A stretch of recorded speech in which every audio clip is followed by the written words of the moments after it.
Hello, it's me, Geogen, and welcome back to more World of Tanks. Today we're looking at a Tier 9 replay, and it is the E50 German medium tank. And this tank, in its fully upgraded configuration, is very, very, very good if you know how to play it. We're on steps, it's a Tier 9 game, 3 Tier 9s on each side, and I head towards the east. I see several targets are lit up by 2 friendly tanks in front, and we rush into position, whilst slowing down to avoid our friendly AMX. 411 damage into the Centurion 1.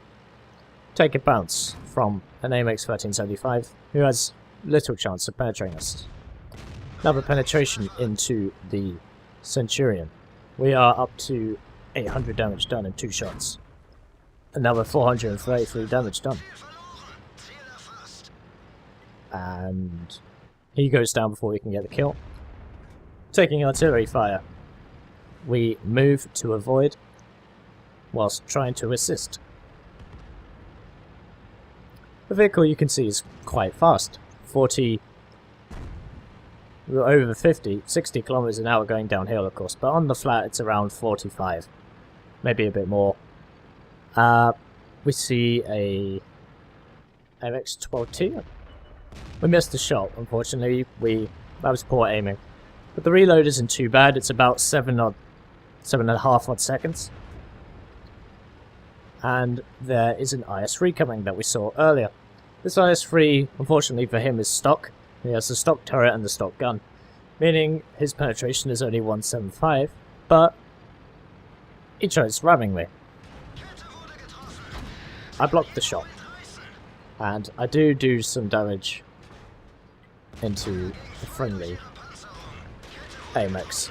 An A44 rams him, takes both of his and the enemy's tracks off, and I'm just going to slow it down here and catch my breath. We get penetrated in the lower plate of the E50, and this is a thing you have to look out for on most German vehicles, mediums and heavy tanks. Tiger 2, E75, E100, E50, E50M, Jagdpanzer E100, Jagdtiger, all kinds of vehicles. Speed it back up. He gets taken out from the A44. And now we climb the hill. Up to 2,166 damage done. That guy gets ammo racked, which is unfortunate for him, but he is in a T-34-3, notoriously bad for its module health, the Chinese vehicles. We see a Jagdtiger sitting in the middle of a field. We aim for a couple of seconds. 450 damage in. There's also a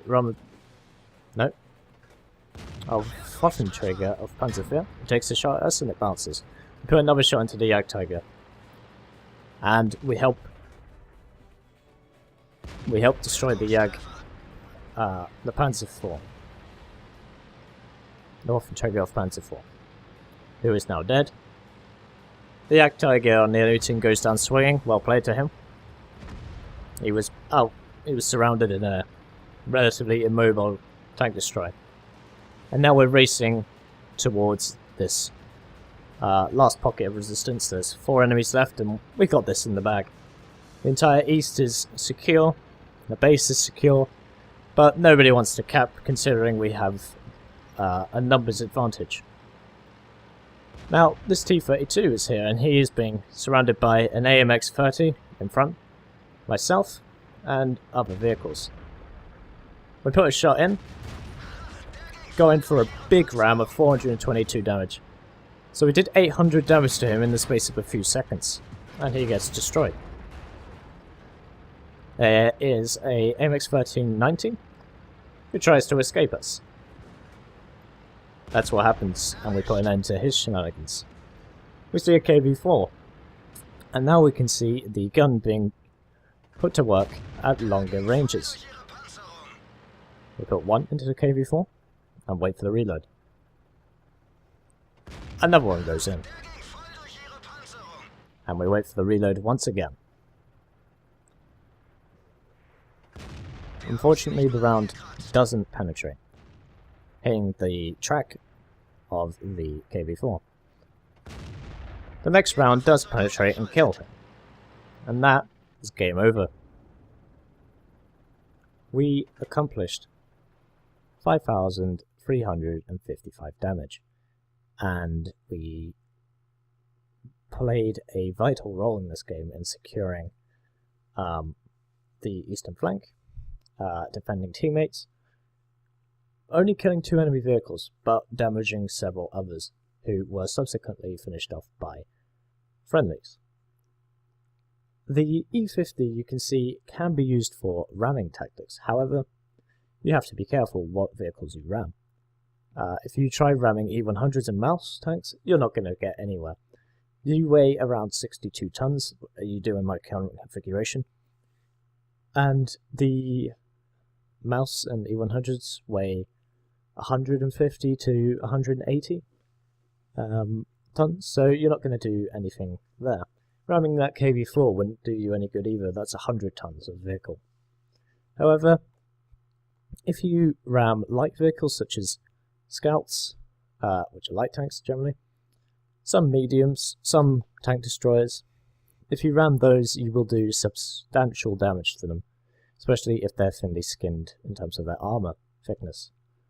However, the gun is a sniper. It's very accurate, has a 0.3 accuracy, does 390 average damage, but we were getting some good rolls in this game. The weakness of the gun, however, is its penetration with standard armor piercing, which is only 220mm. The premium rounds, however, are 270 penetration with APCR, and this is very good indeed. You're talking sort of tier 10, or just below tier 10 tank destroyer levels with that kind of weapon penetration. However, as you saw, I didn't really need to use any armor piercing composite rigid. I don't think I used any, in fact. And that was the E50M. Let's take a look at the stats very quickly.